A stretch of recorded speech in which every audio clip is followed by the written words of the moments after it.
Read this question along with its answer I have given here. This question was asked in way back HSC exam 2023. I am going to explain answer of this question in this way. Moment of inertia, त्याला आपण M I किंवा आयने represent करतो. त्याचं आपल्याला S I unit आणि डायमेन्शनसुद्धा काढायचं आहे. So as to answer this question, let me clear that you have to assume a rigid body somehow like this, okay, and just you can see that की ही जी rigid body आहे ही rigid body त्याच्या एका axis भोवती rotate होते आहे असं आपल्याला assume करावं लागेल. You can consider this is the axis of rotation. ह्या ॲक्सिस भोवती ती रोटेट होत असताना त्या रिजिड बॉडीमध्ये जे पार्टिकल्स आहेत ते वेगळ्या पोझिशनला प्रेझेंट आहे असं आपल्याला कन्सिडर करावं लागेल की हा एक पार्टिकल आहे which is somewhere here, second particle is somewhere here, third, असे असंख्य पार्टिकल्स त्यामध्ये आहे. 1 2 3 4 5. आपण त्याच्यामध्ये एन पार्टिकल आहे असं कन्सिडर करूया.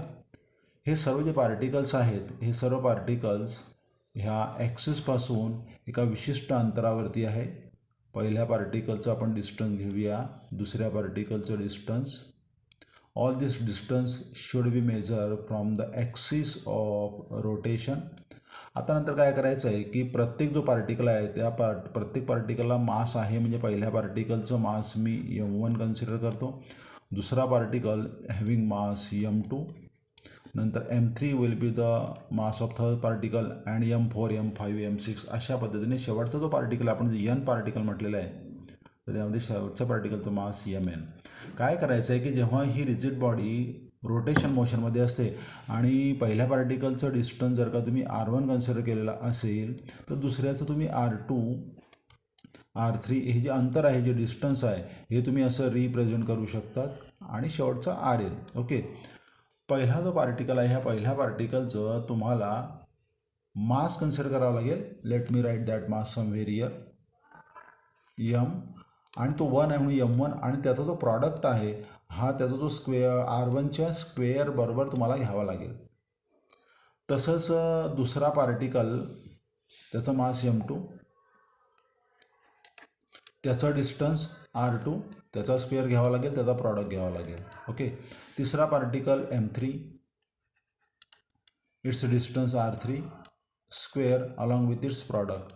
अशा पद्धतीने m4 into r4 square, m5 into r5 square, dot dot dot up to शेवटचा पार्टिकल mn rn स्क्वेअर. हा प्रॉडक्ट तुम्हाला घ्यावा लागेल.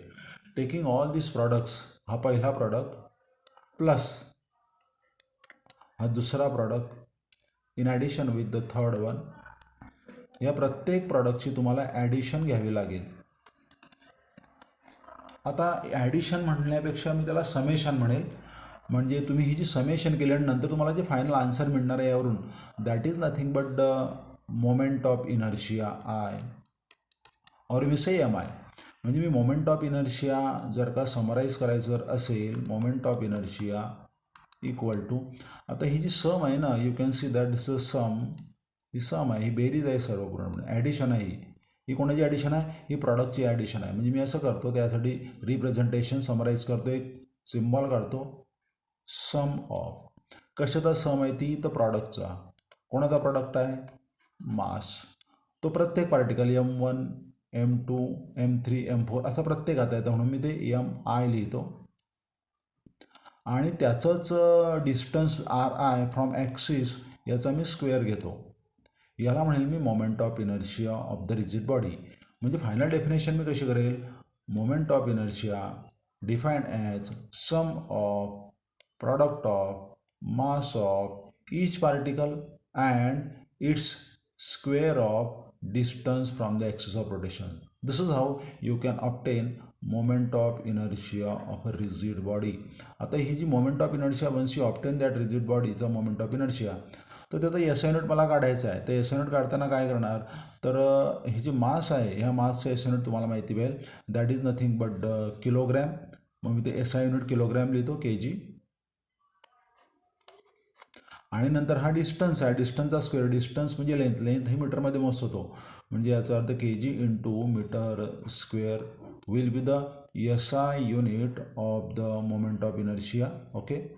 डायमेन्शन जर काढायचं असेल तर मी डायमेन्शन काढताना मी काय करेल, तर ह्या मासचं डायमेन्शन मला माहिती पाहिजे. मास ही फंडामेंटल क्वांटिटी आहे.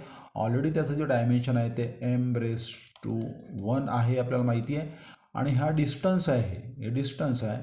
आणि डिस्टन्सचा स्क्वेअर म्हणजे डिस्टन्स लेंथ, लेंथचा स्क्वेअर l⁻².